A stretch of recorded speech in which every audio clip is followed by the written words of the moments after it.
नमस्कार। पिछली क्लास में हमने राजस्थान की जो मुख्य समस्या है अकाल और सूखा उसके बारे में चर्चा की थी।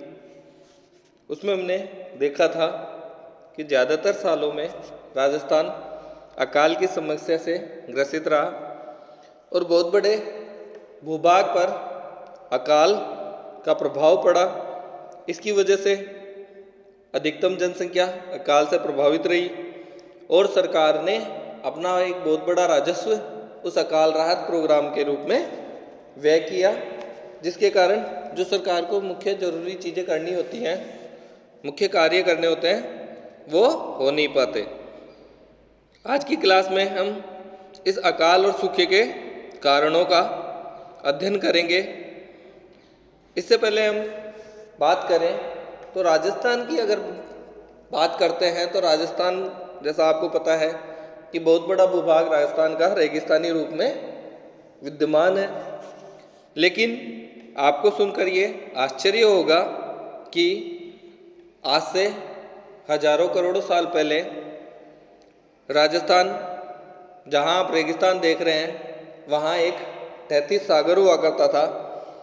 कुछ भौगोलिक और प्राकृतिक परिवर्तनों के कारण वो 33 सागर आज मरुस्थलीय रूप में परिवर्तित हो गया और वहाँ बहुत बड़ा भूभाग एक रेगिस्तानी रूप में विद्यमान हो गया।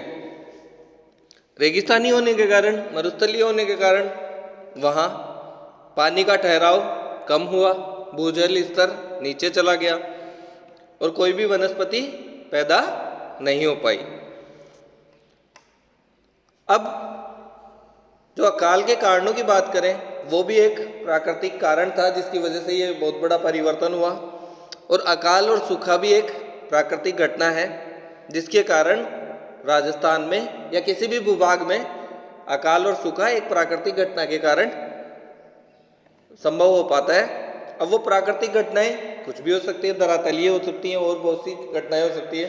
तो सबसे पहले धरातल की अगर हम बात करें तो राजस्थान का धरातल एक बहुत बड़ा भूभाग मरुस्थल के रूप में राजस्थान में विद्यमान है, जिसके कारण वहाँ हमेशा सूखा रहता है। जमीन या जो मिट्टी है वह रेतीली है, रेतीली होने के कारण उसमें नमी की कमी है। दूसरा जो भाग है वो पथरीला या पठारी है। आपने देखा होगा राजस्थान के जो पश्चिमी क्षेत्र के जिले हैं वो बिल्कुल रेतीले हैं और दूसरी तरफ देखेंगे कोटा, झालावाड़, इधर नदियाँ भी बहती हैं। तो अलग अलग भूभाग है राजस्थान में। कुछ भूभाग ऐसे हैं जहाँ मरुस्थल है, कुछ भूभाग ऐसे हैं जो पठारी या पथरीली हैं, जहाँ बारिश तो होती है लेकिन बारिश होने के बावजूद वहाँ पानी नहीं रुक पाता और पानी बह जाता है। दूसरी बात, जो राजस्थान में धूप की जो तेजी है, वातावरण जो है राजस्थान का, वहाँ सूर्य का प्रकाश सीधी तेज गति से पड़ता है, सूर्य के प्रकाश में तेजी होती है।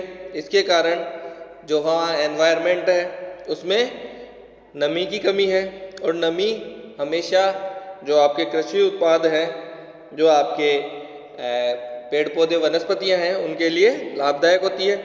लेकिन जो तेज धूप है वो इनको जो उपजाऊपन है या जो इनकी वृद्धि में रुकावट लाती है, क्योंकि एक सुखाव रहता है, सूखापन रहता है एनवायरनमेंट में। एक दूसरी बड़ी समस्या भूमिगत जल है, वह धीरे धीरे नीचे जाता है।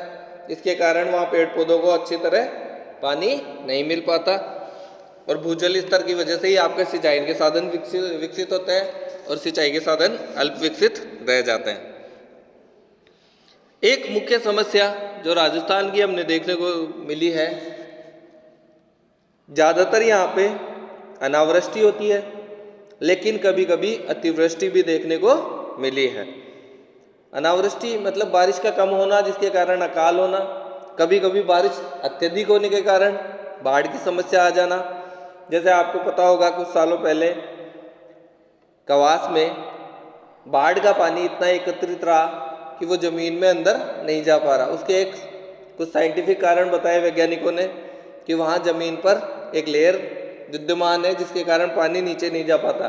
लेकिन कोई ज़माने में अतिवृष्टि हुई, पिछले कुछ सालों पहले की बात है, वहाँ अतिवृष्टि हुई, बहुत ज़्यादा बारिश हुई, वहाँ पानी का जो इकट्ठा होना था लेकिन वो पानी ज़मीन के अंदर नहीं जा पा रहा था।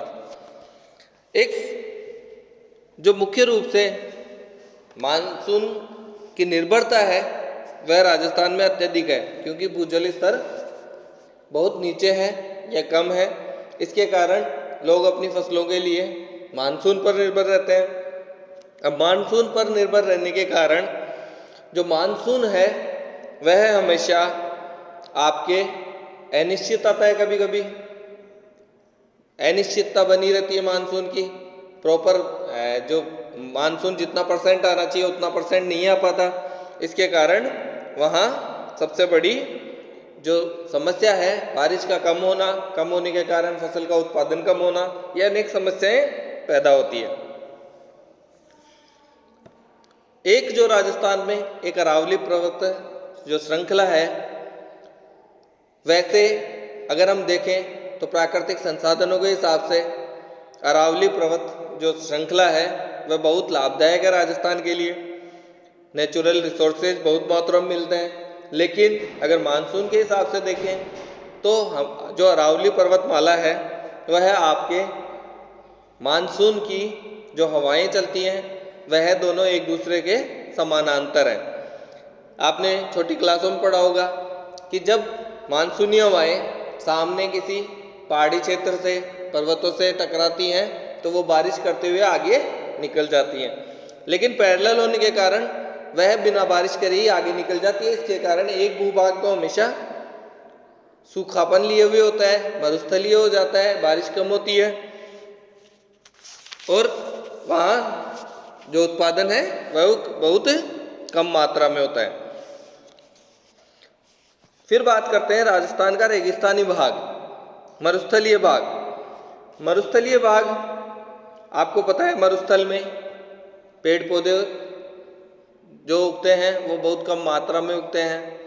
दूसरा, पशुधन के लिए वहाँ चारागाह उपलब्ध नहीं हो पाते। उत्पादित जो कृषि उत्पाद हैं वो चारागाहों के लिए नहीं मिल पाते, चारे का अभाव है।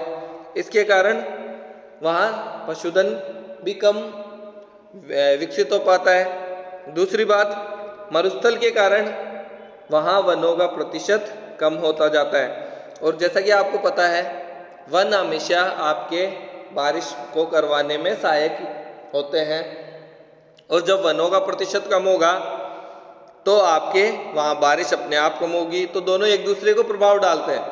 वन कम है इसलिए बारिश कम होती है, बारिश कम है इसलिए वन कम है।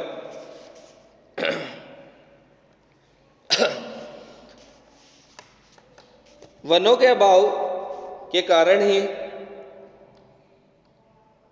हमने कहा कि बारिश कम हो रही है, और बारिश कम हो रही है तो सूखा और अकाल की जो समस्या है वह उत्पन्न होती है।